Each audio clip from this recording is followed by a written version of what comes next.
কারো পৌষ মাস, কারো সর্বনাশ। বাংলা এই প্রবাদের মতোই সর্বনাশী এক খেলায় মেতেছেন ইসরায়েলি প্রধানমন্ত্রী বেনিয়ামিন নেতানিয়াহু। তার এই খেলার বলি হচ্ছেন সাধারণ ফিলিস্তিনিরা। এখন আরও এক যুদ্ধের জন্য প্রস্তুতি নিচ্ছেন নেতানিয়াহু।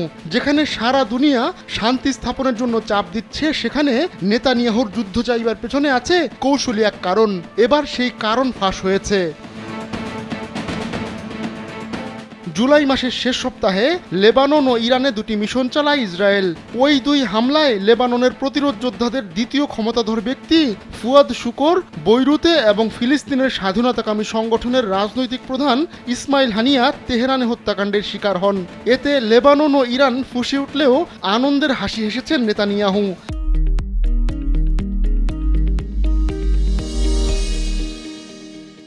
কেননা এতে তার রাজনৈতিক জয় নিশ্চিত হয়েছে।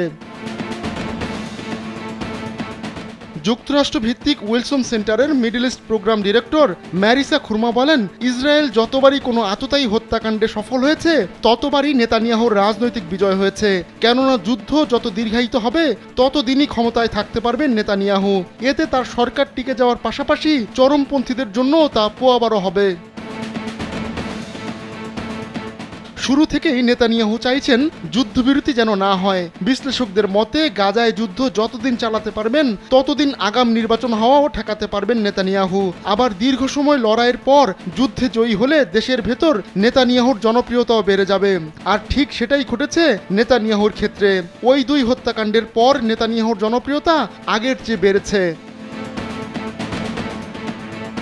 ঠিক এই সময়েই কেন এই দুই হত্যাকাণ্ডের ঘটনা ঘটল তা বিশ্লেষণ করেছেন কুইন্সি ইনস্টিটিউট ফর রেসপন্সিবল স্টেটক্রাফটের executive vice president Trita Parsi. তিনি বলেন, হানিয়াকে হত্যার জন্য তেহরান এবং মাসুদ পেজেশকিয়ানের শপথের সময় বেছে নেওয়ার দরকার ছিল না, কিন্তু নেতানিয়াহু অপমানজনক উপায় এবং সময় বেছে নিয়েছেন বলেই মনে হচ্ছে, যাতে করে উত্তেজনা বেড়ে যায়।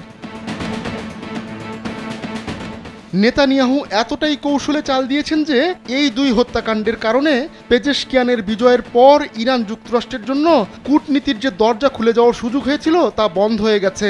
কেননা পেজেশকিয়ান চেয়েছিলেন পশ্চিমাদের সঙ্গে সম্পর্ক স্থাপন করবেন তিনি, আর এর মাধ্যমে যুক্তরাষ্ট্রকে দিয়ে নেতানিয়াহুকে চাপে ফেলে গাজা যুদ্ধ শেষ করার পরিকল্পনা ছিল পেজেশকিয়ানের, কিন্তু তাকে চেকমেট দিয়েছেন নেতানিয়াহু। আহমদুল্লাহ শিকদার, কালবেলা ডেস্ক।